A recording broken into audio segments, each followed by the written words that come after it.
23rd, right? Is that right? The 23rd. Hot dog. Am I glad you joined in today, folks? Because I'm going to be throwing a great deal of information to you today. I don't know if you guys are aware, but do you guys know what we're doing for class on Thursday and Friday? Nothing. We're not doing anything. You're not coming to school. We're not meeting online. We're not doing anything because us teachers are going to be planning about what the rip we're going to be doing. How are we going to handle all you stinkers coming back to school? So we are not meeting again this week. This is it. So I want to get you completely ready for the end of the Unit 5 document, prepare you for the test, and get you going on that stuff, because this is the last time we're meeting this week. Last time we are going to talk about the legislative branch. Deal? Okay. So after this hour, in fact, at the end of this hour, one of you stinkers has got to remind me to open up the test, because once we're done instructing today, I open up the test. There's about 17, I just wrote this thing. There's about 17 test questions on there that are like traditional multiple choice. And then there's like 20 matching that are directly from the Quizlet link. And then that's your assessment. Okay. Take it anytime between now and Friday. Got me? And then I'll be putting that into the gradebook. Okay. Turn in your Unit 5 document, turn in the unit assessment. We'll wash our hands of the legislative branch and we're done. And I'm going to be posting grades this weekend too. Because we're already a fourth of the way into this thing. So that is where we're at right now. That is what we're doing today. We're going to start out with a little Ada Lovelace video dealing with Women's History Month. Then we're going to play a little Quizlet Live. We're going to play 3 rounds of that. We're going to do a reading all together. Then I am going to explicitly talk about some stuff from the Unit 5 document and actually give you some. I'm just going to give answers to you. That's what I do. I'm here to teach the kids. I'm here to help the kids. I'm just going to spoon feed it to you. Okay? And then, yeah. So for those of you online, it might go a little bit longer today than what you traditionally have. It's going to, typically you guys are only on here for like 20 minutes, but it's going to go a little longer than that today, considering we have so much to fit in here. So I'll stop talking so much and we'll play the video and then we'll get on to the next thing. Give me like a minute. Here we go.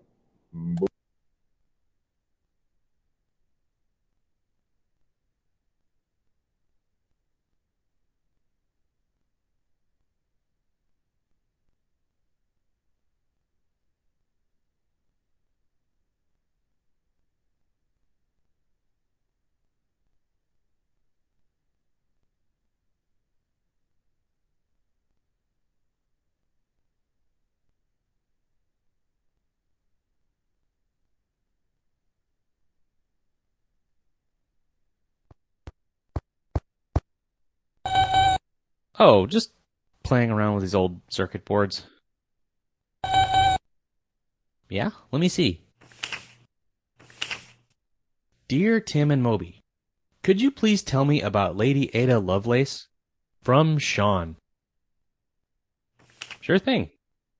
Augusta Ada King, Countess of Lovelace, is considered by many to have been the first computer programmer. She was born in London in 1815 to Anne Milbank and the poet George Gordon Byron, better known as Lord Byron. A month after her birth, though, Ada's parents separated. Ada stayed with her mother in London while her father left the country. Ada never saw him again. Yeah, it was kind of a rocky situation. Ada's mother wasted no time in taking charge of her daughter's education, though. She'd been interested in mathematics herself, so she strongly encouraged Ada to develop a mathematical mind. She hired private tutors to help teach young Ada, who grew to love working with numbers. Unfortunately, though, Ada was often ill. She suffered from severe headaches and became paralyzed at 14 after contracting the measles. It took almost a full year in bed for her to recover. Well, it helped that she could enjoy homeschool tutoring from some well-known scientists and mathematicians. One of these was Scottish researcher and writer Mary Somerville, who became both a mentor and friend to Lovelace. Somerville encouraged Ada to follow her mathematical and scientific studies and introduced her to various scholars of the day. One of Somerville's friends was mathematician and inventor Charles Babbage. Lovelace became fascinated by Babbage's work, in particular, a machine invented called the difference engine. She paid Babbage a visit in order to see the difference engine in person. It wasn't finished yet, but the machine could automatically calculate mathematical equations in a way that no device at that time could do. She was only a teenager, but Lovelace understood how the difference engine worked and knew it had the potential to be very important. Oh, actually, that was something else. Another of Babbage's ideas was for a device called the analytical engine. It was designed to add, subtract, multiply, and divide numbers, derive square roots, and make comparisons. The machine could do these things by reading instructions on punched cards. You're getting ahead of me, and please don't do that to my boards. Anyway, soon after Lovelace met with Babbage, she married a scientist named William King. King was a nobleman, so he went by a bunch of fancy titles, including Earl of Lovelace. That's how Ada became known as Ada King, the Right Honorable Countess of Lovelace. She had 3 children, and quickly went back to her mathematical work. Then, in 1842, another mathematician wrote a detailed description of Charles Babbage's analytical engine in French. By that time, Babbage had grown quite impressed by Lovelace's intellect. He'd even given her an endearing nickname, the Enchantress of Numbers. So he asked her to translate and take notes on the French description of the analytical engine for him. Lovelace worked on this for 9 months, adding many of her own unique insights and calculations. Her notes included a plan for how the engine could calculate a sequence of numbers called the Bernoulli numbers. Today, many historians consider this to have been the first computer program, and Lovelace the first programmer. Computer programs, by the way, are the all-important instructions that computers need to perform any function. Lovelace also predicted that computing machines might one day be used to do things like compose music and create graphics. Yeah, she sure was right about that, and we're living proof. Seriously though, Lovelace was a visionary in many ways. She was only one of a few people in her day who got how these early computers worked, and she was possibly the only one who really appreciated how they might be used.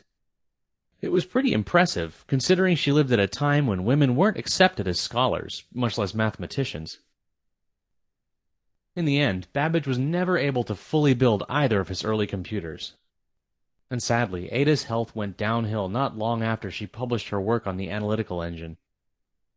It's thought that she suffered from cancer for a number of years.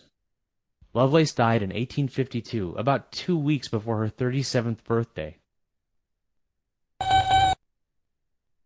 Hey, what did you do with my board? Well, good luck with that.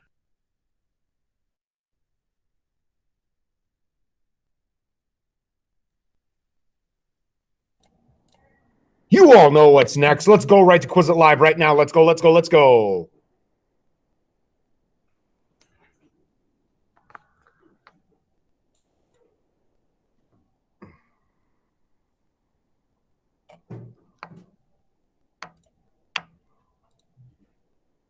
Whoops.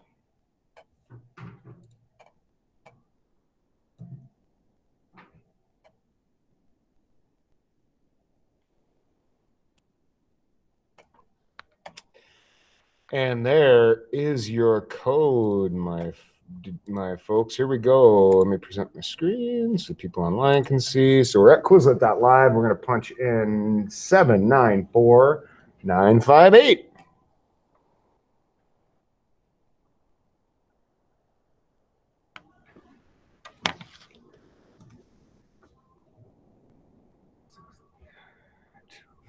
Six, eight.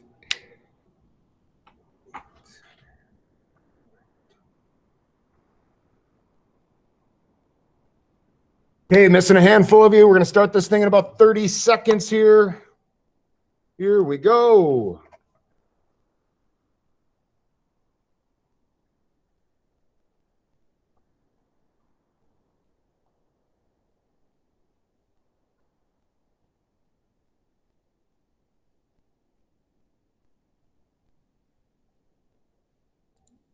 All right, here we go. And they're racing.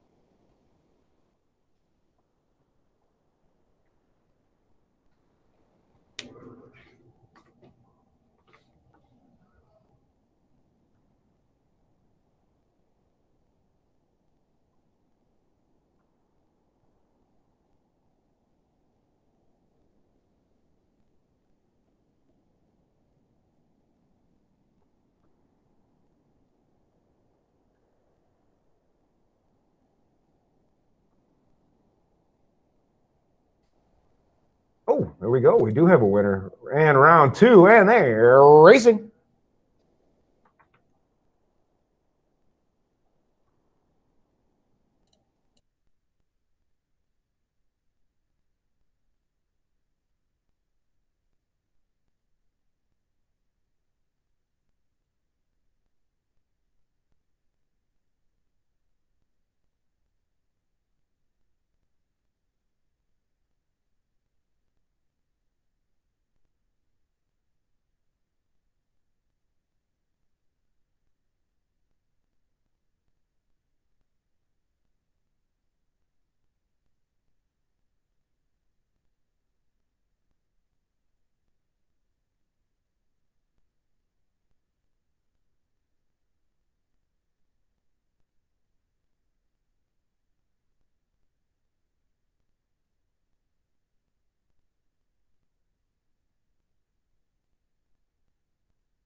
Got us some Orca dominance today. All right. Nice job.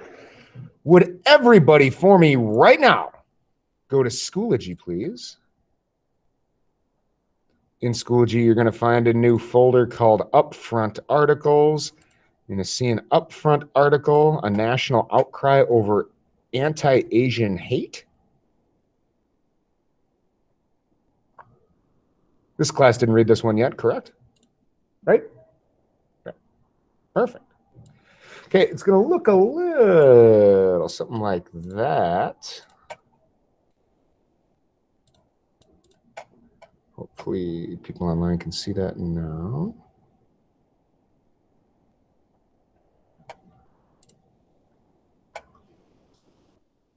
Okay, I'm going to pull this version of it so I can read that one. But a national outcry over anti-Asian hate. Violence and rhetoric against Asian Americans has been on the rise in the days since he first heard about the mass shootings in Atlanta, in which 6 Asian American women died. 17-year-old Michael Fu has been thinking a lot about something that happened to him when he was 8. He and his brother were in an Atlanta park when a group of boys started throwing rocks at them and yelling a racial epithet directed toward Asian people. Michael went to a nearby police officer who just happened to be Asian American and was sympathetic. He told me things like this will happen, recalls Michael, whose parents are both immigrants from China. As an Asian in this nation, you'll have to develop a thick skin. Incidents like this have become more common over the past year, fueled in part by false claims about the coronavirus pandemic and racist language by some public officials. Then came this week's fatal shootings at Atlanta area massage parlors of 8 people, 6 of them women of Asian descent. Amid fear, sadness, and pain, the carnage has evoked another emotion among the some Asian Americans: anger over the country's longstanding failure to take discrimination against them seriously. I do not think that what we've seen in the past year is very significant and different than what we've seen before, says John C. Yang, president and director of the nonprofit Asian Americans Advancing Justice. The level of fear and hate that the Asian American community is facing right now is very real. The suspect in the Atlanta area shootings, Robin Aaron Long, 21, has been arrested and charged with 8 counts of murder. Authorities say it's not yet clear whether the shooting spree will be designated a hate crime. Long himself told the police that the attacks were not motivated by racism, but many say the race of most of the victims can't be overlooked. Okay. While we're relieved the suspect was quickly apprehended, we're certainly not at peace, as this attack still points to an escalating threat many in the Asian American community feel today, says Margaret Huang, president and chief executive of the Southern Poverty Law Center, a group that tracks hate crimes. Indeed, the Atlanta shootings were just the latest example of a surge in violence against Asian Americans. In January, an 84-year-old man from Thailand was slammed to the ground in San Francisco and died 2 days later from his injuries. In February, a Chinese man walking near Manhattan's Chinatown neighborhood was stabbed in the back. And many instances of Asian Americans being spat at and accused of spreading COVID-19 have been caught on video and posted on social media. Reports of hate crimes against people of Asian descent in the U.S. increased 150% in 2020, according to a report by the Center for the Study of Hate and Extremism at California State University at San Bernardino, which examined police records of 16 of the country's largest cities. That spike is all the more startling because overall, reports of hate crimes were down 7% nationally. A long history. The marginalization of Asian Americans has deep roots. The first significant wave of Asian immigrants to the U.S. were the Chinese, who began coming in the 1850s, largely to the West Coast to work on the Transcontinental Railroad and in gold mines. The history of hate and violence against Asians in America goes back almost as far. In 1871, at least 17 Chinese were lynched by white and Hispanic rioters in Los Angeles after a white man was killed in a crossfire between rival Chinese groups. In 1882, the U.S. formalized anti-Chinese discrimination by passing the Chinese Exclusion Act, which banned immigrants from China. In 1900, an outbreak of bubonic plague in San Francisco was unfairly blamed on the Chinese community, and the city's Chinatown was quarantined as a result.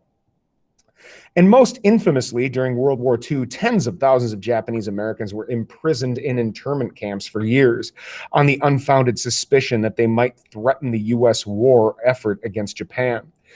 Many Asian American community leaders say the current wave of bigotry was spurred in part by the rhetoric of public officials, including former President Donald Trump, who frequently referred to the coronavirus as the China virus. Demographics may also be a contributing factor. According to the Pew Research Center, the Asian American population increased by 72% from 2000 to 2015, making it the fastest growing ethnic group in the U.S., surpassing even the Latino population's growth rate of 60%. Based on 2018 data, the Census Bureau estimates that there are 22.6 million people of Asian descent living in the U.S., representing nearly 7% of the country's total population, with the largest communities coming from China, India, and the Philippines. President Biden denounced the attacks against Asian Americans. He and Vice President Kamala Harris plan to meet in Atlanta on Friday with community leaders and state lawmakers from Asian American and Pacific Islander community. Whatever the motivation is here, Biden said, I know Asian Americans are very concerned because, as you know, I have been speaking about the brutality against Asian Americans for the last couple of months, and I think it's very, very troubling. The Atlanta shootings and other recent attacks have exposed how difficult it can be to prove a racist motive in attacks against Asian Americans. As the debate over what legally qualifies an anti-Asian bias unfolds, the community is grappling with the reality that the law is simply not designed to account for many of the ways in which Asian Americans experience racism. For example, there is no widely recognized symbol of anti-Asian hate comparable to the noose or a swastika, experts note. Historically, many Asian crime victims around the country have been small business owners who were robbed, complicating the question of motive. There's a recognizable prototype with anti-Black or anti-Semitic or anti-gay hate crime, says Lu In Wang, a law professor at the University of Pittsburgh. They're often more clear-cut. In a coincidence of timing, the House of Representatives held a previously scheduled hearing on Thursday about the rise in anti-Asian discrimination. Congressman Young Kim, a California Republican, was one of the 6 Asian American congresswomen who spoke out in a deeply personal testimony against the rising violence and increased bigotry. And in fact, you know, I asked you guys to find an article at the end of the Unit 5 document, and this one is dealing directly with the House of Representatives. So you that could apply to the legislative branch if that's something you want to write about. This should not have to be said, but I want to be very clear. No American of any race or ethnic group is responsible for the COVID-19 pandemic, Kim said. The virus does not discriminate. Michael Fu, the high school student from the Atlanta area, agrees that the pandemic has been a big part of the growing hostility toward Asian Americans over the past year. I think coronavirus has been weaponized in a sense to stigmatize Asian Americans and specifically Chinese Americans, he says. The shootings this week were in some ways the culmination of that, and the result is enormous anxiety among Asian Americans right now, he explains. No one should feel threatened when they step outside, Michael says. The most important thing is everyone's safety. And that feeling of being safe is something that many of my Asian brothers and sisters feel is in jeopardy right now. But I also feel very hopeful about the amount of people speaking up and showing solidarity with the Asian community right now. All right. So on to the next thing on our little checklist here, folks. We did our little video. We did Quizlet Live. We did our upfront reading. Now I want everybody to pull up their Unit 5 document. Let's see exactly where you are. But before I give you any work time, what I want to do as a class is I want you to find week 3. Okay. So right here.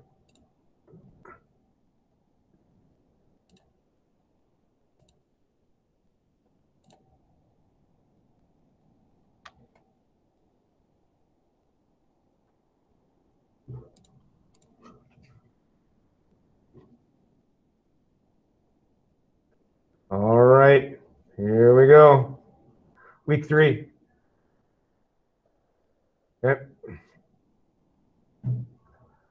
We're going to do this. Okay.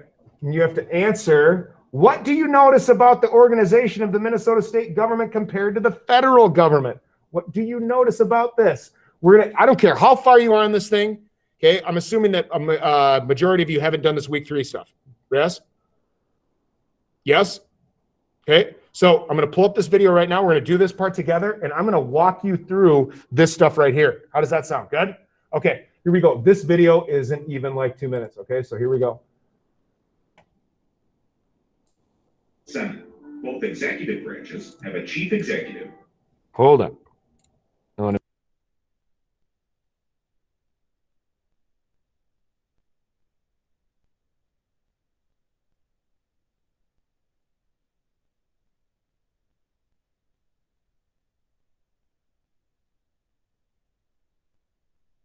a cabinet, and many, many departments.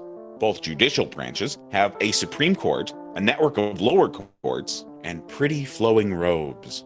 Now, where do they differ? Legislatively, while the federal legislature is called the Congress, Minnesota State Legislature is not called Minnesota's Congress. It's called the Minnesota State Legislature. Executively, the United States has a president, while Minnesota has a governor. Under the president is a vice president, while in Minnesota there is a lieutenant governor, which is hard to spell, so everyone just writes LG. And while a president appoints their Secretary of State and Attorney General, in Minnesota those positions, and a few others, are elected offices. Judicially, there are 9 judges on the Supreme Court, while there are only 7 judges on Minnesota's Supreme Court. So instead of fielding a softball team, the Minnesota Supreme Court plays hockey in their spare time. Judges on the U.S. Supreme Court are appointed by the president to serve a lifetime term. Nice gig. Judges on the Minnesota Supreme Court are elected by the people to 6-year terms. If there's a vacancy on the bench, a replacement will be appointed by the governor or the bench coach of the Minnesota Twins. We've only scratched the surface on how Minnesota's government is structured. To go deeper, watch our next lesson about the Minnesota legislature.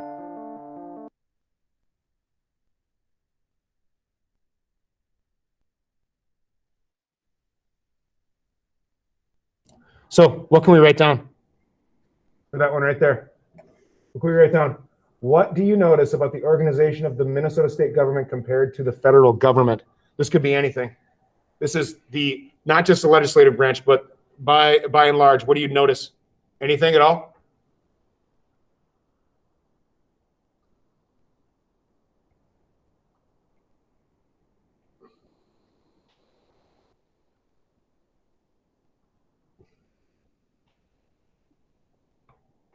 Yeah. Like the position names are different. So yeah, so they differentiate a little bit, right? So they call it the Minnesota legislature instead of the Congress, which talks about both houses. But remarkably similar, would you agree? Like, I mean, we've got 3, they still have the 3 branches. There's some similarities. There's some differences in terms of like numbers of court justices and that type of thing. But for the most part, pretty similar, right? Okay. For the most part, pretty similar. And that's an easy 5 points that you can nab yourself right there just by writing, I don't know, something. This one is pretty subjective. You put something down, I'm going to give you 5 points. So let's go right to this one here. And I'm going to get rid of this. And I'm actually going to go like this.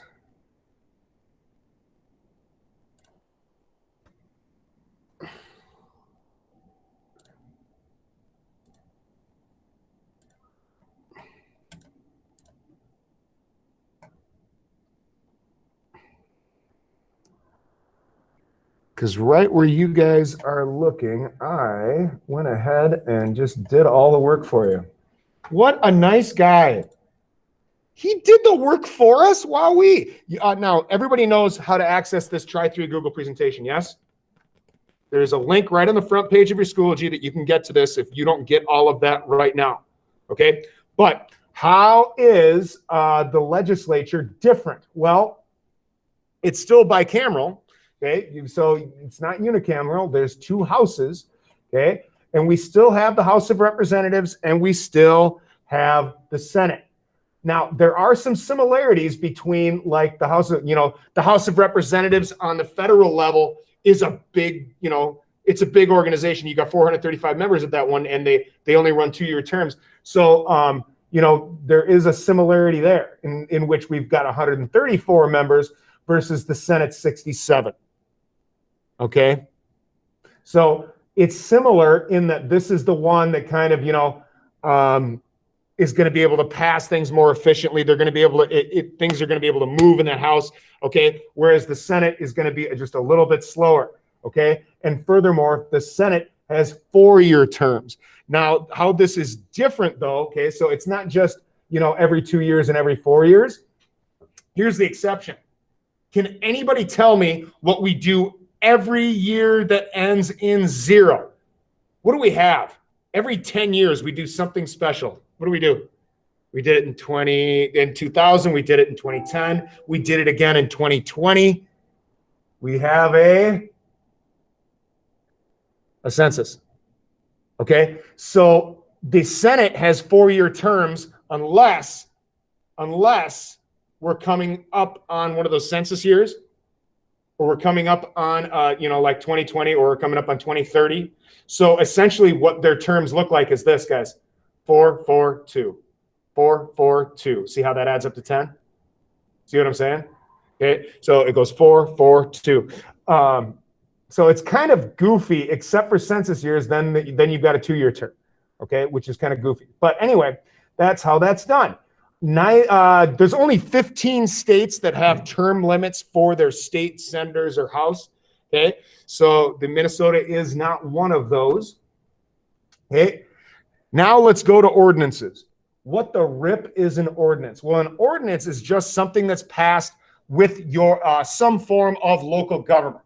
Now, one thing that you probably have gathered just from reading or from working on this stuff is that local governments can be organized in 1,000 different ways. They can be organized so many different ways.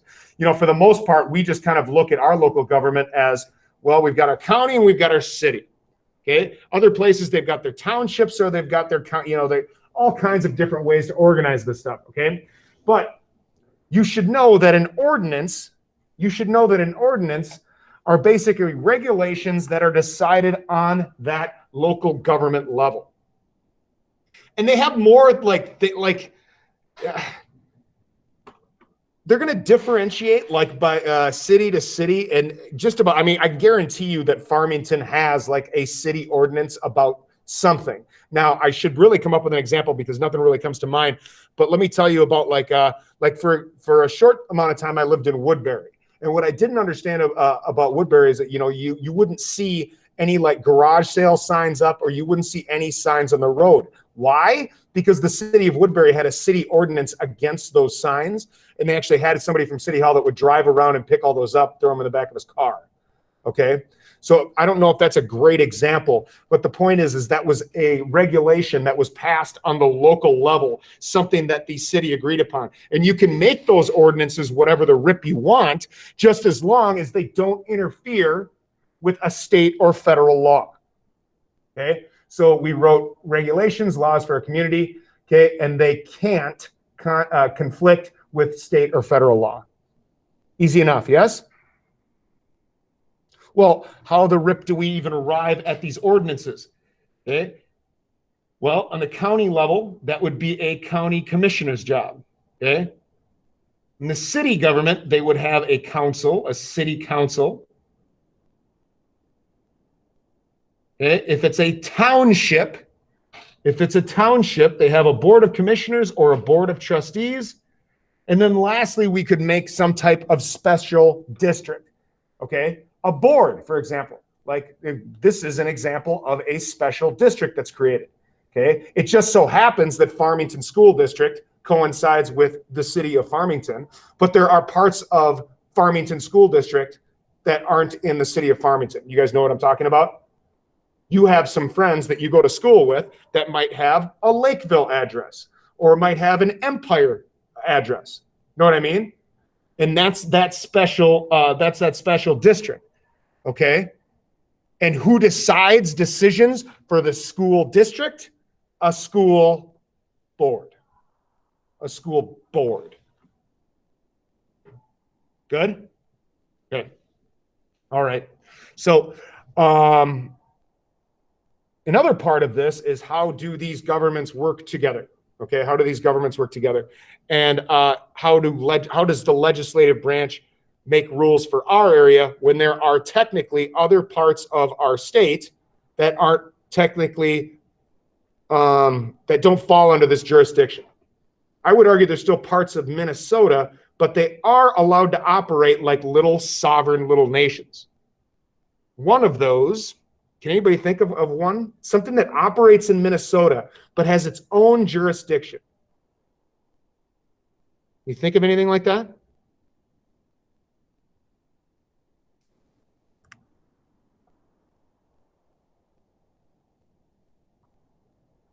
If you want to gamble in the United States, where can you go? And I'm talking about like in a casino. You want to play blackjack? You want to play roulette? You want to play something like that? Where are you going to go? Yeah. Yeah. Yeah. Like, so we've got some other spots. We've got Vegas, we've got Atlantic City. But if you want to do that within the confines of the state, you could go to Mystic. You could go to Treasure Island. Why are those allowed to operate there? Because they are reservations. You see what I'm saying? Native American reservations are supposed to be equal and sovereign. Now, what does that word mean, sovereign? It's basically a notion of making your decisions for yourself. Got me? So technically, when you drive into that reservation on your way to Mystic Lake, you're entering its own independent sovereign nation. You should have to go through customs, technically. I know that's kind of weird to think about, okay? But like, let's say that you were like, I can guarantee that all of my hunters that are a part of this class know what I'm talking about. Hunting on tribal land, if you're not a Native American, is a huge no-no. Got me? You can get in some serious, serious trouble, especially by like, and who would take care of that? It's not like the Farmington or Shakopee police would be enforcing that. Okay, it would be the tribal police that would be dealing with that. You guys see what I'm saying? Okay, because that's their jurisdiction. Okay, and it's decided upon by a tribal council. Ladies and gentlemen, here to talk about the legislative branch, Mr. Tom Hart.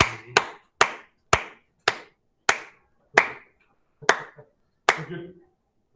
Change is good in the night. So tonight that should be just fine. I think worst case scenario, you're just going to have to allow them in as they come. Okay. Not gonna worry about it. We'll be good. I was looking at it before, and I'm like, I just think it's set up that way by default, and unless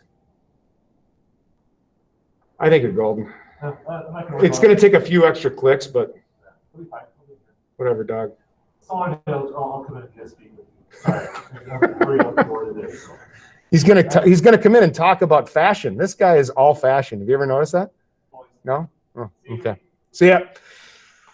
All right. Sorry for the segue here. So that's what we got there, folks. Then further on your document. Oh, everybody has this, right? Okay. So further on your document, okay, the last thing that I ask you to do is I ask you to find, a current event dealing with, here. I'm assuming that you guys can still see the screen, yes? Can you guys still see the screen? Cool, okay. I know that right here, it asks for 2019 to 2020. I'm asking for the current ones, okay? So it should say 21 to 22 on that one. Okay, so I'm looking for people's names here, okay? So click on those links. You should be able to find that, okay? And then find a current event dealing with the legislative branch. It could be at any level, federal, state, county, I don't care. I mentioned one to you earlier. You could probably look up that story about like from the Upfront article if you want to put that one in there. And then you just kind of rank yourself here, guys. And then you come to your stop sign. Once you've done that, you can go ahead and take the test if you'd like. You can take that anytime you'd like between now and Friday. I'm going to be opening that up here in just a moment, but not yet. And yeah, and then that'll be it. Okay. So do you have any questions overall? Before Friday, here's what I want. I want this Unit 5 document turned in. Okay. And I want that unit assessment done. Like I said, that unit assessment is half your terms. There's 20 terms on there. And then there's 17 multiple choice questions. Okay. If you have any problems taking it, like it kicks you out or whatever, just email me. I should be able to open it back up and you'll get right back to it.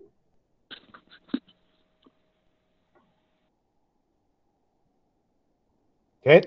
This fulfills your online requirement in terms of attendance. Those of you online, if you have questions, don't be afraid to stick around and I will answer those right now. Make it a great weekend or don't. The choice is yours.